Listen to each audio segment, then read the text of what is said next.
There are places in the West where the wind never stops howling, and a man's pain can echo louder than his past. Out there, on the edge of nowhere, lived a rancher whose name had long been forgotten by most. Folks said he talked to ghosts more than he did to people. His land stretched wide, but grew nothing. His house stood but barely. He didn't drink. He didn't pray. He just endured. And one cold morning, under a sky the color of bruises, he started digging a hole behind the barn. Not for cattle, not for water, but for himself. He wasn't sick. He wasn't injured. Just done. Done fighting against the silence that grew louder after every sunrise. Done remembering the family he buried, the war he outlived, the dreams he let rot in the dust. The hole wasn't deep yet, but the decision was. And as he stood there, gripping the shovel like it was the last thing tethering him to this world, he heard something no man expects in the middle of nowhere. Footsteps. Small ones. Many of them. Then came the voices. Girls. 4 of them. They didn't scream. They didn't beg. They simply stood in front of him, shoulder to shoulder, like wind-worn statues. The oldest one couldn't have been more than 12. The youngest clutched a tattered blanket and stared like she had already seen too much.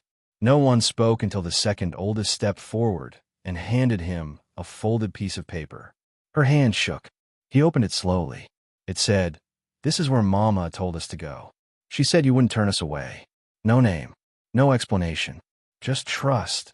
Handed to a broken man with a shovel in his hand. He looked at them, then at the grave, then back again. The shovel fell from his grasp like a confession. There was no room for death anymore. Not with 4 sets of eyes watching him like he might still be someone worth believing in. And in that moment, everything shifted. Because in the Old West, salvation didn't always come from preachers or miracles. Sometimes, it came in the form of lost children and a note that dared a man to remember who he used to be.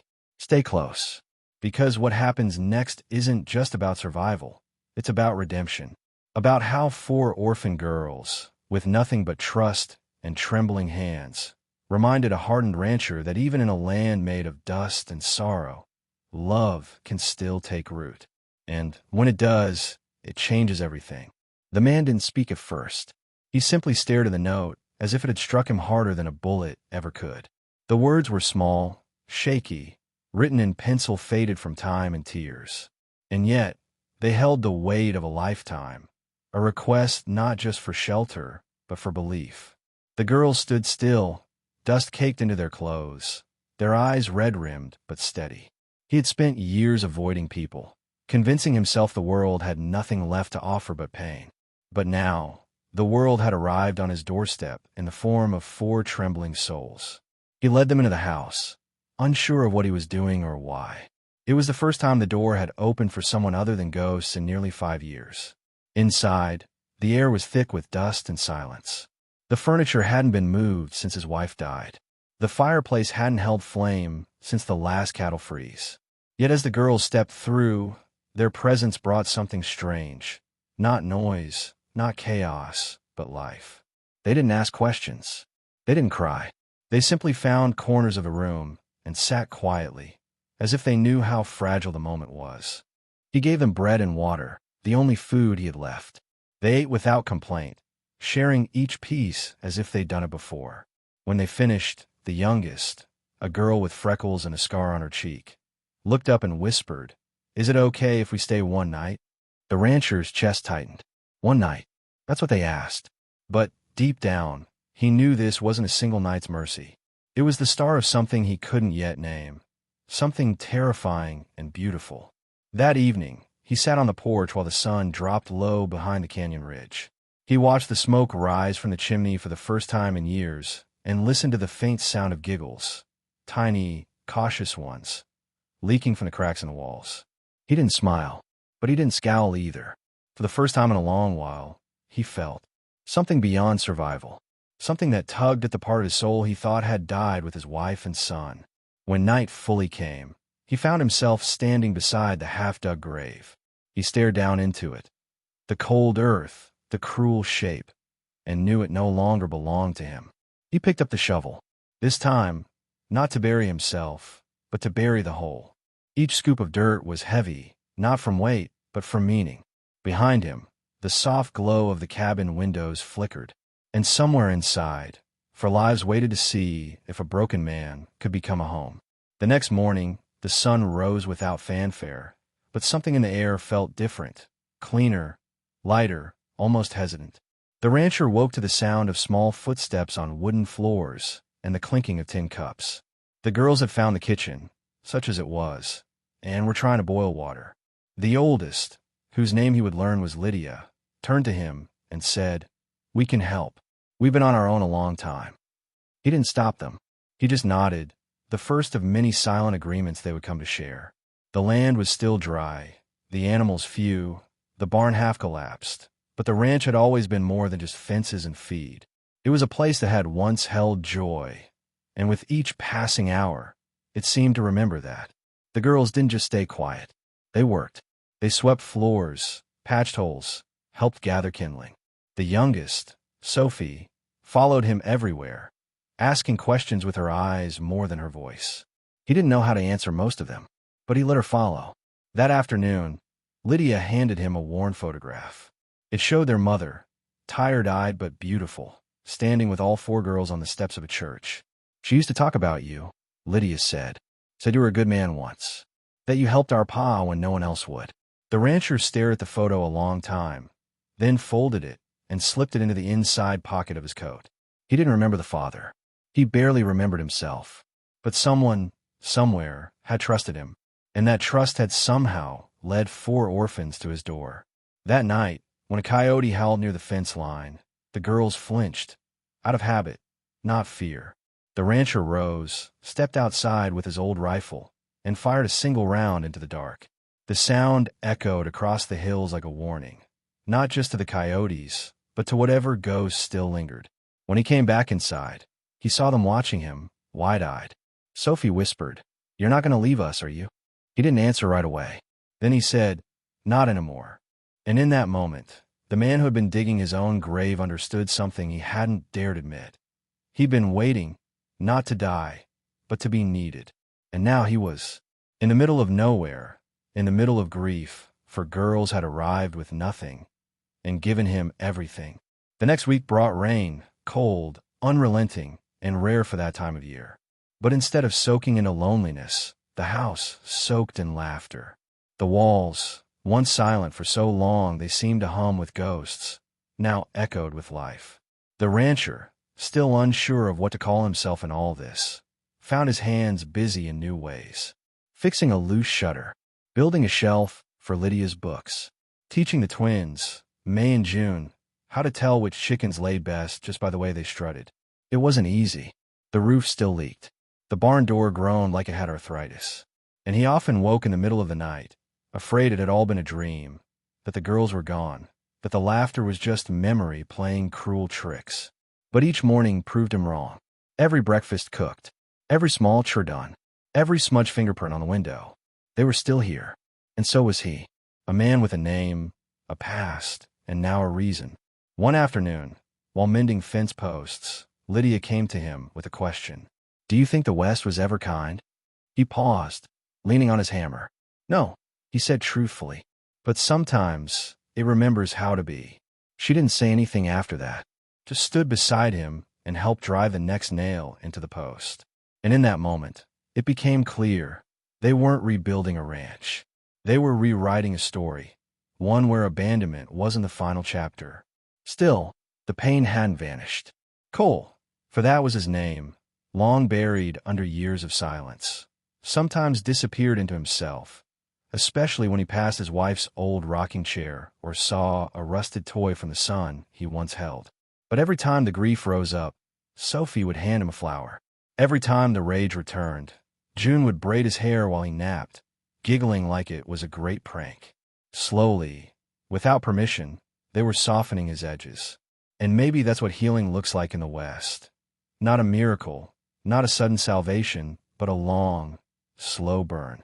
Like a fire in winter, built stick by stick, each flame fed by the smallest acts of love. Cole still didn't call them daughters, but he didn't need to. The way he fixed their boots, the way he shielded them from the wind, the way he caught himself smiling without realizing, it said enough. Then came the day the letter arrived, a rough scrap of paper sealed in wax and delivered by a boy from town. It wasn't addressed to Cole. It was for the girls. Lydia opened it carefully while the others gathered around the table. The handwriting was slanted, panicked. It came from a cousin they barely remembered, claiming rights over them now that their mother was gone. "Says he'll come take us by end of the week," Lydia whispered, her face going pale. The room went still. Cole felt something rise in his chest he hadn't felt in years. Fury. Not the kind that destroys, but the kind that protects. He took the letter and read it twice. The man wasn't offering a home. He was offering labor. The kind of cousin who saw 4 orphan girls not as family, but as tools. He looked at the girls, May trembling, June angry, Sophie hiding behind her chair. And then he made a choice. "You're not going anywhere," he said. "Not while I still draw breath." The following days were a blur of preparation. Cole visited the town's magistrate, made inquiries about guardianship, and leaned on old favors from men who owed him more than they'd admit. He filled out paperwork with a shaking hand, not from fear, but from the weight of declaring something he had never dared say out loud. "I choose them." He wasn't just offering shelter now. He was claiming them as his own. Lydia watched it all quietly. One evening, after the others had gone to bed, she sat with Cole on the porch. "Why are you doing all this?" she asked. He didn't answer right away.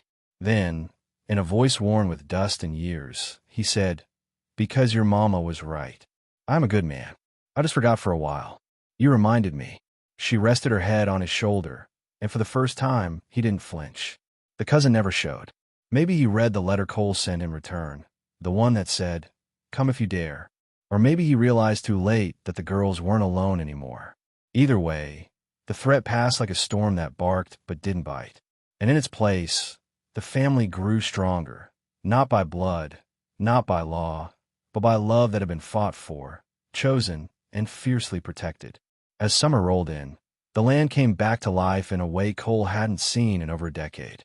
The rains held, the soil loosened, and green returned to the valley like a long-lost friend. The girls planted a garden, each row crooked but full of hope. Sophie insisted on sunflowers by the fence, and Cole, once hardened against beauty, found himself watering them in the early hours, careful not to disturb their fragile stalks. It was a small thing, but in the West, small things saved lives. Cole worked harder than ever, not for survival, but for legacy. He rebuilt the barn with the help of the girls, each beam lifted with more laughter than sweat. They painted the front porch, fixed the windmill, even named the hens. Their voices filled the land that had once echoed only with wind and ghosts. Sometimes Cole would stop mid-task, overwhelmed by it all, not in grief, but in gratitude. He didn't speak of it often, but the weight in his chest had changed. It no longer crushed him. It anchored him. One evening, May and June asked if they could paint the inside walls. "They're too sad," May said. "Too much brown and gray." Cole hesitated. Those walls had stood the same since his wife chose the colors. But then he looked at them, holding brushes with their hair tied in mismatched ribbons, eyes full of possibility. He nodded once. By sunset, the kitchen was streaked with blue and yellow, sloppy in parts, radiant in others. "Looks like sky and sunlight," Sophie whispered. "Feels like morning." Lydia took to journaling, using old ledgers from Cole's desk. She documented each day, the cows, the repairs, the meals, the laughter. "In case something ever happens," she explained, "I want people to know we lived here. Really lived." Cole said nothing, but later that night, he placed a small box beside her bed. Inside were letters his wife had written, folded with care. "She wanted you to read them," he said. "She was the last woman who made this house feel alive, before you first showed up." They were no longer strangers. No longer a man and 4 orphans clinging to separate griefs. They were a family, not made perfect by time, but made real by choice. And in a land where loss once ruled every ridge and trail, something wild and tender had taken root. A bond that didn't need to be explained. It only needed to be protected and lived. The shift in town was subtle but sure. People noticed how Cole carried himself now. Straighter, stronger, not like a man waiting for the end, but like one building toward something. He started showing up at the trading post again, not just for feed, but for flour, for yarn, for things that spoke of a home full of life. He no longer avoided eye contact.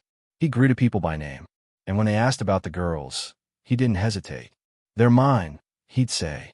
Simple. Final. Some folks whispered. They always would.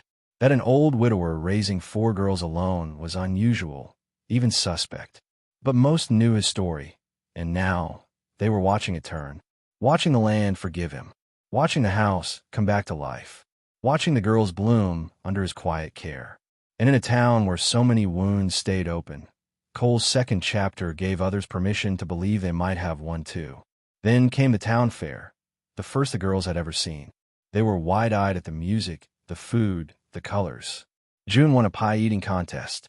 Sophie rode a pony until she nearly fell asleep in the saddle. Lydia entered her journal in the storytelling competition and won second place. Cole stood in the background the whole time, arms crossed, watching not like a guardian, but like a man who had poured his entire soul into something, and was finally seeing it flourish. That night, as fireworks cracked over the ridge, Lydia found Cole staring into the sky. "You okay?" she asked. He nodded, slowly. "I used to think I was meant to die alone out here, that the world had taken everything and left me hollow." He paused. "But I see now, it was just making room for something else." Lydia didn't reply with words. She just slipped her hand into his and stood with him as the sky lit up again and again. Not with fire, but with hope. And so the West, so often cruel, so often brutal, gave them a rare gift, a moment of peace, of safety, of belonging. Not forever. Nothing ever was. But long enough to breathe, to build, to become more than what they'd lost. Because some stories don't end in dust and silence. Some are rewritten, page by page, by people who refuse to give up, and by a land that, sometimes, remembers how to give back. The days that followed the fair carried a kind of stillness, not empty, but full. The kind that settles over a place when things are right. Cole kept his routine, rising before the sun, tending to the animals, checking the fences. But now, there were 4 pairs of boots lined beside his own at the door. 4 voices shouting from the loft when breakfast was ready. For reasons to keep going. And every now and then, when no one was looking, he allowed himself a small smile. The girls thrived with the rhythm of the ranch. They built swing ropes from the old oak tree, turned an abandoned chicken coop into a reading nook, and stitched curtains from worn-out shirts. What they lacked in material, they made up for in imagination. And Cole, who once believed silence was the only thing left for him, now found comfort in the constant hum of their presence. Even the wind seemed to carry a gentler tone, like the land had taken notice and approved. One afternoon, as a thunderstorm rolled over the valley, the girls huddled inside with Cole around the fireplace. Lydia asked him about his younger days, and for the first time, he told them stories. Not of war or death, but of laughter. Of the time he and their father rode for 2 days to rescue a calf stuck in the rocks. Of the songs his wife used to hum while stirring beans. The room was quiet, not from fear, but reverence, the kind that only comes when you realize someone is handing you pieces of themselves they've never given to anyone else. That same night, May and June painted names on the bunkhouse doors. Sophie's corner, the twin fort, Lydia's library, and on Cole's room, in blue paint that bled down the grain. Pa. He didn't see it until morning. He stood there a long time, one hand resting on the doorframe, his throat tight. He didn't wipe it off, didn't ask questions. He just stepped inside and whispered the word under his breath, like it was something fragile. Pa. A name he thought had died with his son, now born again in brushstrokes and love. That evening, he found a photograph of the girls in the hayloft, all 4 asleep in a pile like pups. He framed it with scrap wood and hung it beside the one of his wife. 2 pieces of his life that never should have met, now side by side, past and present, sorrow and joy, finally resting together under one roof. Because maybe redemption isn't about forgetting what was lost, but building something so honest that even the loss has a place to live peacefully within it. By late autumn, the ranch was no longer just functioning, it was thriving. The fences held, the animals were fat and calm, the hens laid steady. The land, once cracked with grief, now pulsed with rhythm and return. And word had begun to spread beyond the town. Folks from farther out rode in with questions, sometimes asking Cole for help, sometimes asking for advice. A few came just to see if the story was true, that the loner who once lived like a ghost now had 4 daughters and a home full of light. Among them came a traveling preacher, weather-worn and quiet. He stood at Cole's gate one morning with nothing but a cross around his neck and a tin box of coffee as offering. "Heard a bit of what happened out here," he said. "Thought maybe you could use a blessing." Cole looked at the man, then at the girls playing in the pasture. "Already got one," he answered. But he welcomed him in any way. They sat on the porch, drinking coffee in silence, 2 old souls who had seen too much, but still chose to stay standing. That night, the preacher joined them for dinner. He told stories from towns far and wide, tales of hardship, of hope, of folks trying to find their way. The girls listened with wide eyes, especially Sophie, who had taken to writing stories of her own now. Before the preacher left, he turned to Cole and said, "What you've built here, it's rare. You didn't just take them in. You gave them roots." Cole nodded. "They gave me mine back." The preacher paused before mounting his horse. "This place, it's holy now, you know. Not because of prayer or him, but because you let love back in." And then he tipped his hat, rode off into the dusk, and was gone. The girls waved until he vanished, then turned back to the house, their laughter echoing under the fading light. Cole watched them, hands in his pockets, heart full in a way he hadn't known was possible. Not since before the war. Not since before the pain. The next morning, Lydia added another line to her journal. "He doesn't speak like a preacher, but the way he looks at us, that's all the sermon we'll ever need." And that, perhaps, was the quiet truth of it all. In a place built from sorrow, they had raised something stronger than walls. They had raised a sanctuary. One no storm could tear down. One no loss could erase. As winter approached, the days grew shorter and the wind colder, but the warmth inside the house never faded. The girls began preparing for their first proper holiday, something they had only read about in second-hand books. They cut garlands from burlap, strung dried berries, and hung pine branches across windowsills. Cole chopped wood like he had a purpose, stacking it higher than ever before. "Gonna need it," he muttered. But they all knew it wasn't just for heat. It was for tradition, for belonging. Sophie found an old trunk in the attic, filled with quilts, letters, and a box of ornaments Cole's wife had saved. He hadn't touched them since the day he buried her. He stood frozen when Sophie brought them down. But instead of pushing them aside, he sat down, slowly opened the box, and one by one, handed the ornaments to the girls. "She made this one the winter our son was born," he said, voice barely above a whisper. Lydia wrapped it in cloth and placed it on the mantel. "Then it belongs here," she said. "With us." Snow finally fell on the 3rd week of December. Thick, quiet, perfect. The girls ran barefoot into it, yelling and slipping, building lopsided snowmen, and try to catch flakes on their tongues. Cole watched from the porch, arms crossed, hat low, the corner of his mouth twitching upward. This chaos, this joy, this mess, was the very thing he'd once believed the world could never give him again.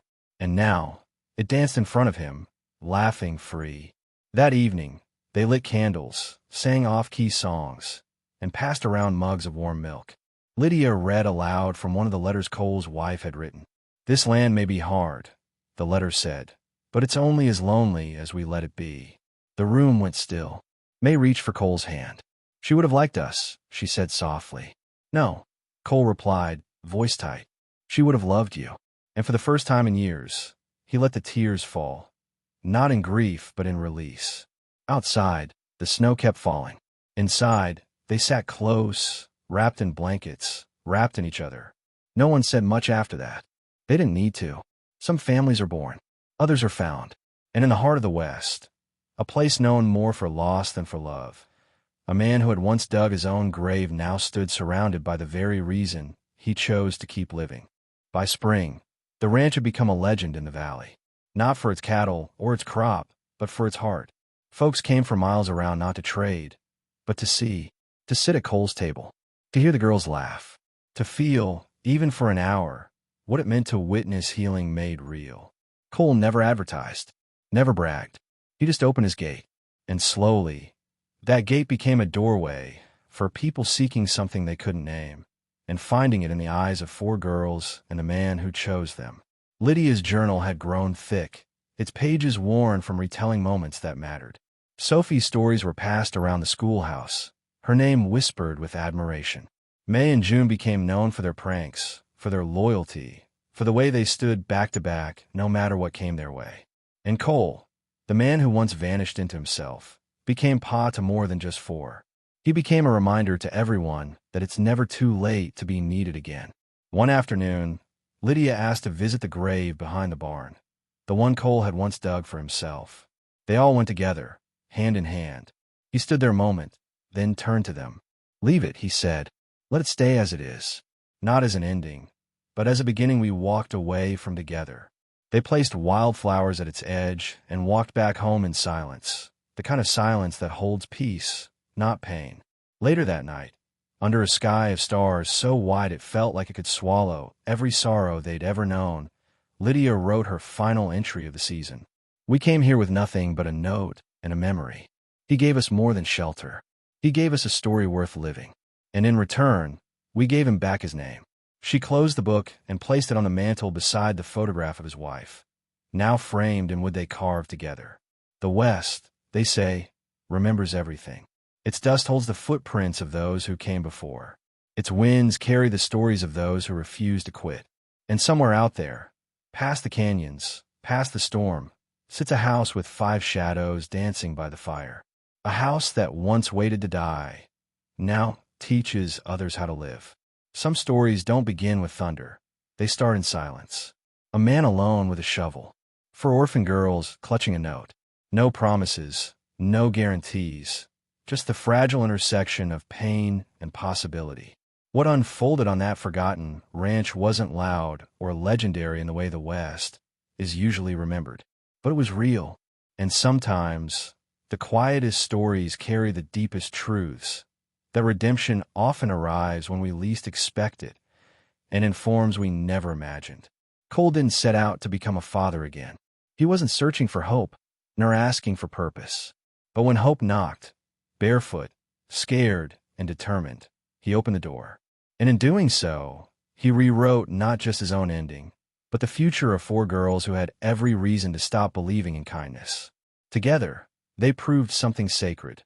That love doesn't need blood to bind. It only needs choice, one made over and over, even when it hurts. The West is filled with stories of outlaws, gunfights, and lost causes. But this one reminds us that the bravest act isn't always drawing a weapon. Sometimes it's picking up a teacup for 5 instead of 1. Sometimes it's saying you can stay, even when your heart is still learning how to beat again. And sometimes it's looking at the grave you once dug for yourself and deciding it will remain empty, because someone needs you to live. So when life feels like dust in your mouth, when the days go quiet and the weight feels too much, remember this rancher. Remember those 4 girls. And ask yourself, what would I have done if they had knocked on my door? Maybe the answer isn't just about them. Maybe the answer is about you. Because the moment we stop believing in second chances is the moment we forget how stories like this are even possible. If this story spoke to your heart, let it echo a little longer. Share your thoughts in the comments, your own moments of healing, or the people who helped you dig out of the dark.